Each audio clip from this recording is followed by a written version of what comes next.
በጁምዓ ቀን ክልክል የሆኑ 3 ተግባራት። ብዙ ክልክል ነገሮች አሉ። ከነዛ ውስጥ 3ቱን ነግራቸዋለሁ። እናንተ ደግሞ ኢንሻአላህ ሰምታችሁ ለመተግበርና ይህን መልእክት ለብዙ ሰው እንዲደርስ ሼር እና 3 ጊዜ ኮፒ ሊንክ በማድረግ የአጅሩ ተካፋይ ይሁኑ። አንደኛ፣ ኢማሙ ኹጥባ እያደረገ መናገር አይፈቀድም።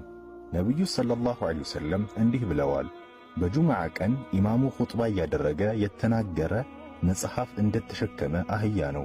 በሌላ ሐዲስ እንዲህ ብለዋል፣ ኢማሙ ኹጥባ እያደረገ ለጓደኛ ዝም በል ካልክ ከንቱ ንግግርን ተናገርክ።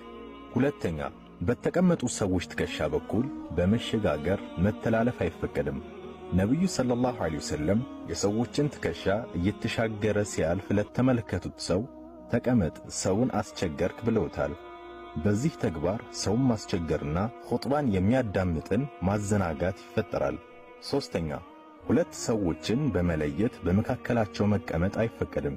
ነብዩ ሰለላሁ ዐለይሂ ወሰለም እንዲህ ብለዋል፣ ለጁምዓ ሰላት ገላውን ታጥቦ በጊዜ ወደ ጁምዓ የሄደ ከዛ በኋላ በሰዎች መካከል ሳይለይ አላህ የወሰነለትን የሰገደ በዕለቱና በሚቀጥለው ጁምዓ መካከል የሚፈጸሙ ጥቃቅን ኃጢአቶችን ይሰረዝለታል። እስከ መጨረሻው በትዕግስት ላደመጣችሁ አላህ የዱንያንም